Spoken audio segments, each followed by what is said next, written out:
피가 흥건히 고였던 그 병거를 사마리아 못에서 씻음에, 사마리아에 있는 못에서 씻음에 개들이 그 피를 핥았으니 여호와의 하신 말씀과 같이 되었더라. 그리고 그 사마리아의 못은 창기들의 목욕하는 곳이었더라. 그러니 아합의 이 왕으로서의 아합의 죽음이 얼마나 비참했던가, 이거 얘기하는 거예요 지금. 우상을 숭배하고 불순적으로 일관해서 남북을 통틀어 모든 왕 중에 가장 악한 왕으로 평가받은 아합 왕의 종말이 이렇게 비극적이고 비참하게 끝냈다라는, 그리고 이것은 철저히 하나님의 징계와 심판의 손길이 그 위에 함께 하셨다라는 이런 하나의 메시지가, 경고의 메시지가 주어지는 거죠. 그렇다면 여기서 그 병거를 사마리아 못에 씻음에 개들이 그 피를 핥았으니 여호와의 하신 말씀과 같이 되었더라. 그러니까 이 예언이 이미 앞에서 어느 선지자에 의해서 예언되어졌다는 얘기지 아니겠습니까? 바로 그런 의미에서 이 아합의 죽음은 단순히 미가야 선지자의 예언의 성취일 뿐만 아니라 또 다른 선지자들의 아합에 대한 예언의 성취이기도 하다는 것이죠. 그런데 여기서 얘기하는 이 부분은 미가의 예언의 성취는 아합의 죽음과 연결되어 있지만 그 피를 개가 핥았다라는, 그리고 그것이 여호와의 말씀대로 성취되었다 하는 얘기는 미가의 예언 속에 있어요, 없어요? 없죠. 바로 이 예언은 엘리야의 예언 속에 있단 말입니다. 21장, 열왕기상 21장.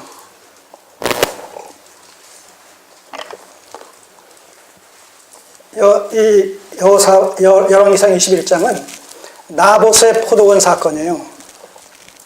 21장 1절을 보시면, 21장 1절을 보시면 그 후에, 여기서 그 후에라는 것은 이제 암몬과의 1차, 2차에 걸친 그런 그 전투 사건 기록이 20장에 소개가 되어 있기 때문에 그것이 일단락되어진 상황에서 그 후에 이렇게 이제 그 표기를 하고 있는 겁니다. 그 후에 이 일이 있으니라. 이스라엘 사람 나봇이 이스라엘에 포도원이 있어서 사마리아 왕 아합의 궁에서 가깝더니 아합이 나봇에게 일러 가로되 네 포도원이 내 궁 곁에 가까이 있으니 내게 주어서 나물밭을 삼게 하라. 내가 그 대신 그보다 더 아름다운 포도원을 내게 줄 것이요 만일 합의하면 그 값을 돈으로 내게 주리라. 그랬더니 나봇이 아합에게 말하되 내 10조의 유업을 왕에게 주기를 여호와께 금하실지로다 하니 이스라엘 사람 나봇이 아합에게 대답하여 이르기를 내 조상의 유업을 왕께 줄 수 없다 함을 인하여 아합이 근심하고 답답하여 궁으로 돌아와서 침상에 누워 얼굴을 돌이키고 식사를 아니하니.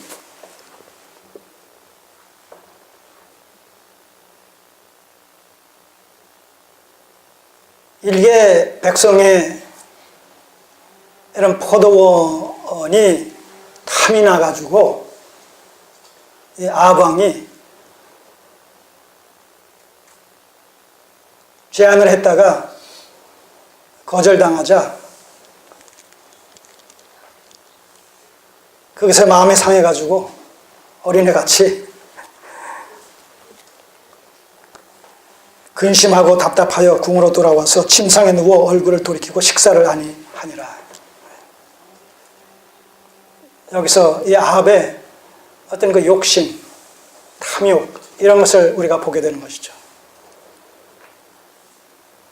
왕이라 할지라도 이 백성의 이런 소유를 임의대로 강탈하거나 또 처분할 수 있어요, 없어요?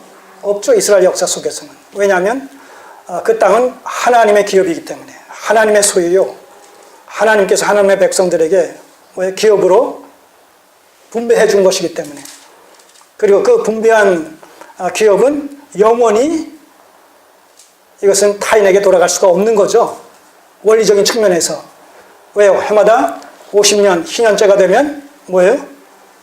다시 원주인에게 돌아가게끔 되어 있는 것이기 때문에. 그래서 땅의 소유는 하나님에게 있다는 것이죠. 그런데 이 아합이 자기 나물밭을 삼기 위해서 거기에 적합하다고 해서 나봇의 포도원을 팔라고 하니까 팔 수 없다라고 했을 때 노심초사하는 거예요. 강탈할 수는 없기 때문에. 하나님의 율법을 거스르는 것이기 때문에. 그런데 이 얘기를 전해들은 그의 악한 아내 이세벨이 아이고 왕이시여 뭐 그것 가지고 그렇게 염려합니까? 내게 맡기십시오. 내가 알아서 하겠습니다.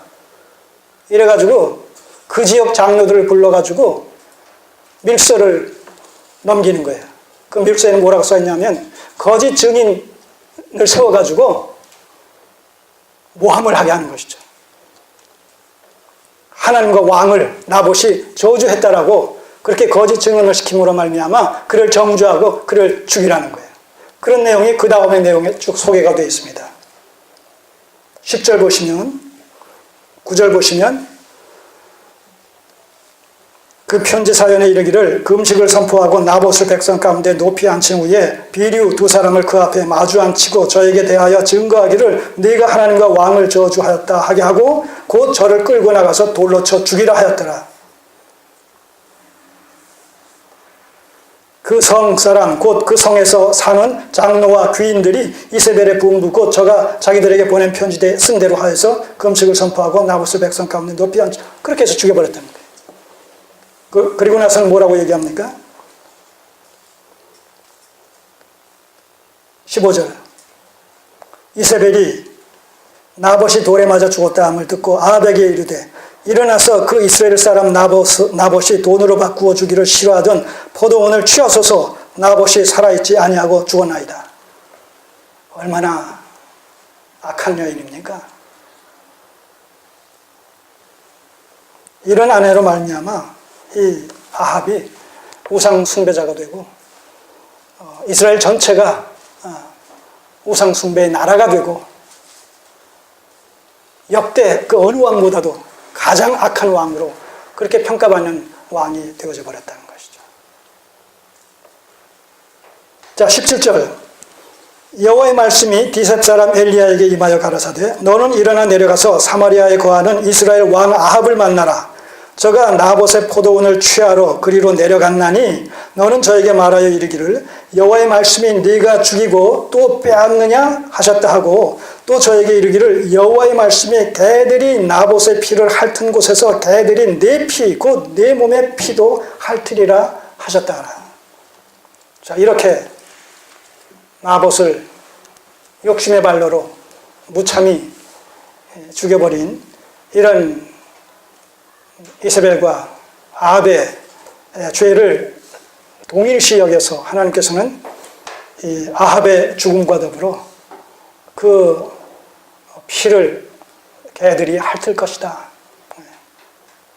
이건 철저한 하나님의 징계와 어떤 심판을 지금 묘사하는 것이죠. 이렇게 엘리야를 통해서 예언했다는 것이죠. 이 예언이 지금 길랏 라못 전투에서 패한 한 병사가 우연히 쏜 화살에 맞아 죽임을 당한 이 사건을 통해서 그 사건의 연장선상에서 그 병거를 씻을 때 사마리아 모에서 씻을 때 거기에 흘렸던 이 아합 왕의 피를 그 개들이 그 물을 마심으로 말미암아 결국 그 핥아먹는 그런 그 결과가 되어짐으로 인하여 그 이 예언이 엘리야를 통해서 하나님께서 말씀하신 예언이 성취되어야 된다는 것이죠. 자, 우리는 이런 상황을 보면서 하나님의 말씀은 1.1획이라도 성취되지 않는 것이 없다는 것이죠. 하나님의 약속의 말씀은 때가 찰 때에 반드시 성취된다는 거예요.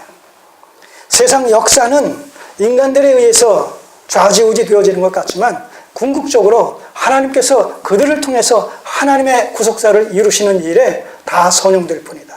악한 자는 악한 자대로, 선한 자는 선한 자대로 이 세상 역사 자체가 하나의 수단과 방편과 도구로 이렇게 사용되어져서 궁극적으로는 하나님의 뜻을 이루시는 일에 사용되어야 된다는 것이죠. 우리는 이런 사건을 통해서 너무나 명명백백하게 그런 상황을 목격하게 되지 않습니까?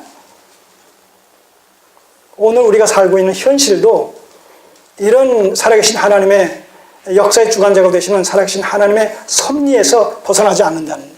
예외가 아니라는 것이죠. 21세기 이 세상 역사 가운데서도 역사의 주관자가 되시는 하나님이시다라는 이 사실은, 이 원리는 그대로 적용되어지는 것이고, 21세기의 역사도 하나님의 남은 구속사를 성취시키시는 일에 여전히 도구와 수단과 방편으로 선용되어지고 있다라는 원리도 그대로 시행되어지고 있다는 것이죠. 그렇다면 우리의 관심을, 우리의 시선을 어디다 맞춰야 되겠어요? 궁극적으로 하나님께. 하나님의 기뻐하시는 뜻대로 우리의 상황이 변화되게 하여 주옵소서. 이런 기도가 필요한 것이죠. 나의 삶이, 우리의 삶이, 우리 교회의 형편이 하나님의 기뻐하시는 뜻대로 진행되게 해 주시옵소서. 그 일에 우리 각자가 하나님의 기뻐하시는 뜻 가운데서 선용되게 하여 주시옵소서. 그리고 그 결과는 어떻게 됐든 우리는 거기에 순응하는 것이죠.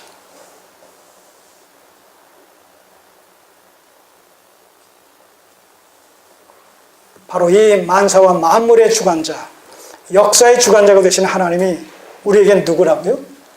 우리에게 어떤 분이시라고요? 우리에게 어떤 분이에요?